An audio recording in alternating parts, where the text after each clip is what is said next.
So the first important thing when it comes to dry waste is say no to all your single uses. Just don't use them at all. So if there are circumstances where you have to have a cup of coffee and you don't have your cup with you or a steel cup with you, don't drink. Doesn't matter. One time you skip your coffee, I think nothing will happen. Instead, you can always carry your the steel container.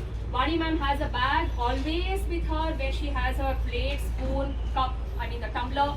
So we also have inculcated that in our daily lives. So wherever we go, we carry our own stuff. So that is one thing. All these single uses are these. You might be thinking paper cup are safe, but paper cup is the most hazardous thing. It has a lot of plastic content. Not many are aware. You can go and do an experiment in your house, wet this and just rub it up. You can see a layer of plastic, and it's got a wax coating. So whenever you put your hot beverages in that, you are consuming it. And plus, one time use it and you throw it away. You never know where this plastic is going. This most of the time ends up in the drains, or the vendor is just burning up at the end of the day. So there are a lot of other single-use plastics that you can see. This is one example. Straw is the other example. All this, paper plates and these kind of things. This is all the things that you should really say no to. Any party in your house, any function, avoid these things. Don't even get them. There are steel banks, steel cutlery banks, which are there in HSR and elsewhere. So you can get those things to your house, use and return it back to them. So first thing, say no to all this. This is another horrible thing. Gifting is something that we all love to receive and give. But why do you need a plastic wrapper? You can always just wrap it up in paper, newspaper. And this is something else which is there in the market now. This is called as compostable bags. So there are a lot of other things like this keep cropping up in the market. When you say no plastic, there's another alternative which comes up. So I think you should somewhere be a little more wise to think whether this is really compostable or not, or do we really want this in our lives. So these are the small things that you should always keep in mind. And the milk packets, just not milk packets, any packet, anything that you're cutting open, always ensure to keep this tiny bit, because when we do composting, community composting, the most number of things that we see, waste things, are these tiny bits of plastic. Whether it's Lay's packet, biscuit packet, it's a tendency to just tear it open and throw that small bit, So never do that. Whether you're cutting your provision packet at home, cut it and ensure that that small bit is also, intact with the main thing. This is one thing you should remember. And the most hazardous thing is this. I don't know how many people are aware. This is not a plastic bag. This is not a cloth bag as people call. This is called as a polypropylene bag, which is also hazardous. Nothing but just plastic again. So when you burn it, it just drips down as plastic. It doesn't burn into ashes. So say no to these things. This is most commonly used in functions where people give it as in tambulam in this. So when you have, when you're there in a situation where you need to take tambulam, take the tambulam, return this back to them, or quietly tell them that this is something that you people should avoid.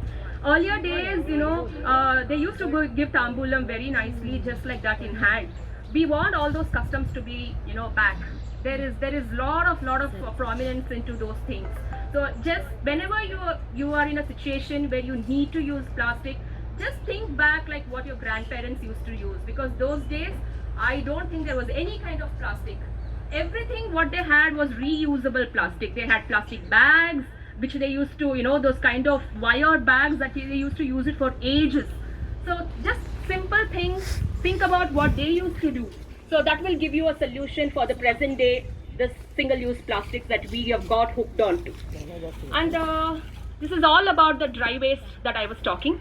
How you can, manage in your houses, in your lives, say no to them most of the time, and use them wisely.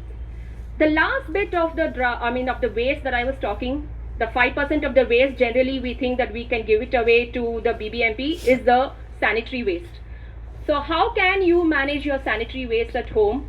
There are very, very simple solutions. There are a lot of cloth sanitary pads that are available. I don't know how many people are aware. I'll just take 2 minutes to brief about the sani waste. Sanitary pads or the baby diapers are really, really harmful for the women as well as the babies. They have a lot of plastic content, a lot of poisonous content, chemicals, it's just loaded with loads of chemicals in it, and it's just not safe for the women's body as well as the baby. So you can imagine the amount of sanitary pads that a woman uses in her entire, menstrual cycle. So what a nice way if we can, just do away with those things. I think earlier days we had our mothers and grandmothers who used to use cloth pads. We had no sanitary pads at all in those days. I mean, even me as a kid was introduced to a cloth pad itself. So sanitary pad came as a great boon to people. Just that, use and throw culture. We hated to, manage our own cloth pad at home, wash it, dry it, and all those things. And there were a lot of myths again attached to it that, it causes a lot of health issues and all that. But believe me, they were the best if managed well. If they are washed well, if they are dried well, that's the best things that are available. So there are some kinds of sanitary pads which are available in the market. These are really, really good, made out of cloth, which can last for up to 2 to 3 years if managed well. So they can be just washed in cloth water, plain water, cold water, and dried in sun. Drying in sun is the most important thing. That is what generally the women never used to do it. Just to keep it very discreet, they used to dry it inside their bathrooms or inside their rooms and all those things, which used to give rise to a lot of fungal infections. So drying in sun is very important. This is one thing for what I suggest for the young menstruating girls. When a girl just menstruates, I think this is the best thing that you can introduce a girl to, so once, even before they get hooked on to the disposable sanitary pads. And so with the babies, please stick on to the grandparents, what they used to do using their own cotton soft saris. Don't no to diapers. I want to introduce to another important, very, very good product which is available for the women. This is called as a menstrual cup. I am sure that there are a lot of ladies out here who would have heard about it. Men also, please, I know you all have wonderful women in your life, be it your wife, sister, anybody, please inform them about a product, something like this, which is available. Very easy to use, very comfortable. That is one thing that I want to say. I'm sure that there is no woman out here who would say, I love and enjoy my periods. It's a disaster for every woman in their lives. So this is something where you can definitely say that you are not even feeling you are having a period, especially with using this. That's a great thing about this product. And the best part is it lasts for 10 years. So that's what I wanted to say. Absolutely no waste going out to the landfills, every month. The amount of waste that we throw out as waste is like really huge. We did a small pilot in HSR, say a couple of years back, just to assess how much of sanitary waste is being generated. A ward, HSR ward alone used to generate around 800 kilos of sanitary waste per day. I know this is really shocking when I'm talking only about HSR. You can imagine the waste produced in Bangalore, the entire Bangalore. So very simple to use. You just need to fold this up like this, squat down on the floor, and just insert it into your vagina. It opens up, it sits there comfortably. Then when you have to remove it, say like in 3 hours, 4 hours, depending on your flow, you just need to insert your finger inside, squat down, pinch, give a pinch, and just pull it out. It's so simple. Please, I think anybody who's here, who's not using it, not heard about it, please, this is the time that you can go in for a change.